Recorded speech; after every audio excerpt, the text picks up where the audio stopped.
So hello CMA aspirants, आज मैं आप लोग के लिए जो वीडियो लाया हूँ और सीएमए इंटर जून 2026 और फाइनेंशियल अकाउंटिंग के लिए प्रॉपर एक स्ट्रेटेजी जो आपको 50+ स्कोर करने में इजी वे में मदद करेगा। अगर आपको ये पूरे वीडियो में और ज़्यादा जानकारी चाहिए रहेगी तो आप एंड तक का वीडियो देखिए और बिना किसी टाइम वेस्ट करते हुए मैं इस वीडियो को शुरू करता हूँ। तो इस वीडियो में मैं बिना MCQs के ही बताऊंगा कि आपको 50+ स्कोर कैसे कर सकते हैं बिना किसी MCQ के। MCQ तो आपको, अगर आपको MCQ के ऊपर भी टिप्स चाहिए होंगे तो मैं उसके लिए एक अलग से वीडियो बना दूंगा, आप मुझे कमेंट सेक्शन में बता देना। चलिए वीडियो को शुरू करते हैं।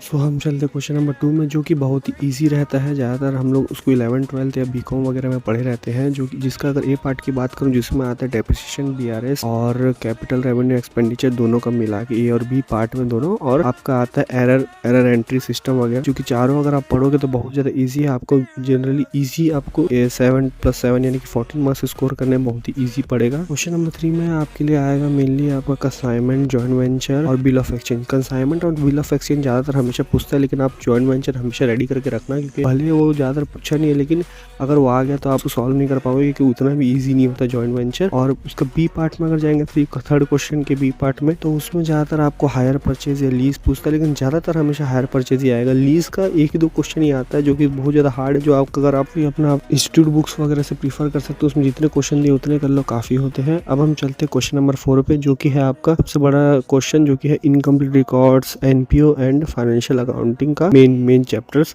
जो कि आपको बहुत ज़्यादा इजी भी पढ़ सकता है और हार्ड भी, क्योंकि इसमें इनकम्प्लीट रिकॉर्ड्स वगैरह रहते हैं। तो आप ज़्यादातर हमेशा इनकम्प्लीट रिकॉर्ड्स को हमेशा फुल्ली कंप्लीट करोगे, कि वो क्वेश्चन हमेशा कंफर्म है कि आना ही आना है। वो कभी कभी अकेले दे देता है या कभी कभी साथ में देता है, NPO या फिर फाइनेंशियल अकाउंटिंग के साथ में। अब हम चलते क्वेश्चन नंबर 4, जो कि आता है पार्टनरशिप अकाउंटिंग। ये आप चैप्टर आप स्किप कर सकते हो, क्योंकि बहुत ज़्यादा लेंथी चैप्टर है। इसमें सिर्फ आप सैक्रिफाइसिंग रेशियो वगैरह और गुडविल वगैरह MCQ के लिए आप बस प्रैक्टिस कर लेना, क्योंकि ये चैप्टर बहुत लेंथी है। ये आपको एग्जाम टाइम में भी बहुत ज़्यादा दिक्कत कर सकता है, आप इसको करने में थोड़ा प्रॉब्लम दे जा सकता है। तो आप हम चलते सीधा क्वेश्चन नंबर 5। क्वेश्चन नंबर 5 आएगा ब्रांच अकाउंटिंग और डिपार्टमेंटल अकाउंटिंग। ए पार्ट का है ये, जो कि आपको दोनों ही करके जाना चाहिए जनरली, लेकिन ज़्यादातर हमेशा ब्रांच अकाउंटिंग ही पूछता है। डिपार्टमेंटल अभी तक का तो बहुत ही कम पूछा है, ना के बराबर, लेकिन दोनों लगभग सेम है, हल्का हल्का लेंदी है, लेकिन आपको करके जाना पड़ेगा, क्योंकि आप वैसे भी एक चैप्टर पार्टनरशिप उसको आप छोड़ दिए हो।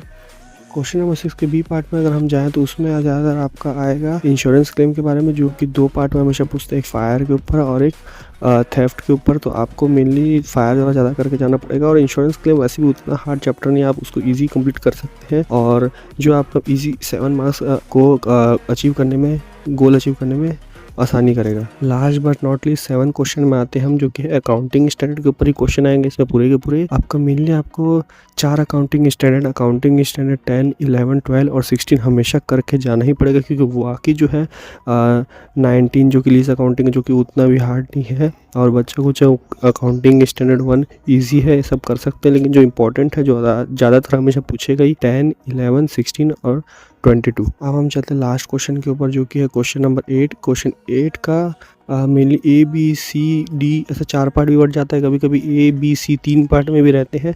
तो जो कि आएगा आपका पार्टनरशिप से कोई प्रैक्टिकल या छोटा मोटा थ्योरी क्वेश्चन आ सकता है, अकाउंटिंग स्टैंडर्ड का प्रैक्टिकल या फिर छोटा मोटा थ्योरी क्वेश्चन आ सकता है, या फिर आपका BRS, डेप्रिसिएशन या फिर एरर एंट्री वगैरह से, उनमें से कोई छोटा छोटा क्वेश्चन जो कि है उसको मिक्स करके 4 पार्ट या 3 पार्ट में बना के उसको दे देगा, जो कि आप नहीं भी करोगे तो भी चलेगा, क्योंकि मैं तो उसको उतना ध्यान देता नहीं हूँ। 8 नंबर वाले क्वेश्चन को हमेशा लोग स्किप ही करते हैं।